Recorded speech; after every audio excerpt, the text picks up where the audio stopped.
Welcome to another edition of the Mizzou Minute. I'm Tod Palmer, beat writer for the Kansas City Star, and we are here in lovely, beautiful Como, Missouri, and we're going to talk a little bit about the Missouri football team today, specifically the offense. For those who don't know, Missouri ran 100 plays on Saturday against West Virginia. It was the most for any football subdivision team in Week 1. It's also the most that Missouri's had since September 2005 when they ran 105 plays in a 45-35 loss against New Mexico. So obviously the tempo for this offense is increased dramatically. Last year the team averaged 64.2 yards per play, and they just didn't play at near this kind of pace. Now when you look at the production, you see that Missouri lost 26-11. It's easy to say, well, the offense struggled because they only put up 11 points, and there's some truth to that. They were only 2 of 5 in the red zone. And they didn't do nearly a good enough job coming away with points. They had a turnover as they got close to the red zone on another drive. So really they were only 2 of 6 in cashing in on scoring opportunities. And so obviously that's problematic. And I wrote some about that in today's Star about the red zone offense and the need for more urgency there. And in particular, the importance of red zone scoring, because when you look at the elite teams over the last 8 years in all of FBS in terms of red zone offense or red zone defense, and then you look at the worst teams that either offensively or defensively convert or allow scores on 90% of their drives or an opponent's drives in the red zone, or convert or allow scores on 75% or fewer. So we're really kind of looking at the extremes there. The win percentage over the last 8 years for teams that are really good, scoring 90% or more of the time in the red zone, versus teams that allow an opponent to score 75% or less in the red zone, are almost identical. But for the teams that give up scoring at a higher than 90% clip in the red zone, the winning percentage is about 428, whereas the win percentage for teams who score less than 3 of every 4 trips to the red zone is only 338.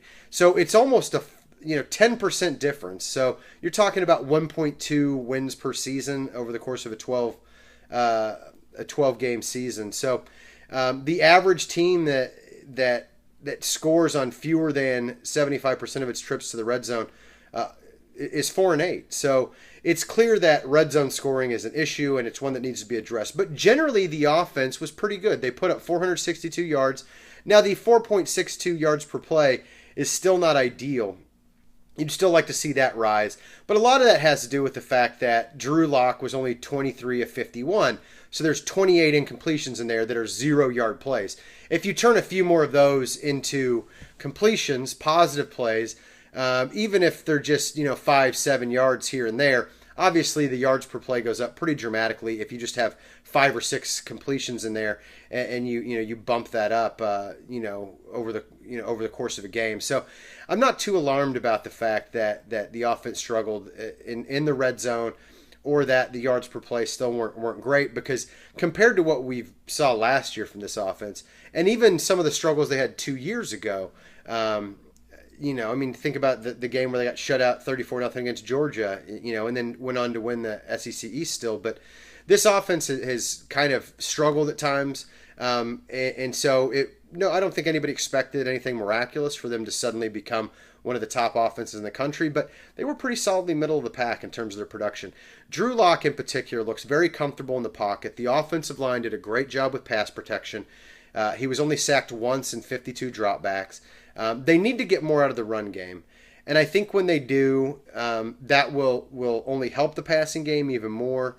And then I also think that obviously some of the receivers are still learning how to be playmakers. I think there were some nerves, there were some drop passes, but look, there's going to be drop passes in pretty much every game. If you're going to throw it 51 times a game, receivers aren't going to catch every single pass that's thrown their way every single time that Drew Lock drops back. So there's going to be the occasional drop, and people are just going to have to learn to accept that. But I think that this offense can put up more points, way more points than it did last year. And I think you're going to see that moving forward. I think Missouri has a chance to do some things against an Eastern Michigan team that they'll probably overmatch a little bit from an athletic standpoint. And so I look for good things from the offense. And you can read more about pace of play and the difference that we saw from this Missouri offense compared to last season from that standpoint in Wednesday's Kansas City Star. Be sure to visit kansascity.com for all your Missouri news. You can follow me on Twitter at Tod Palmer or on Facebook at Palmer KC Star. Sorry, I had to think about that. Anyway, take care, guys.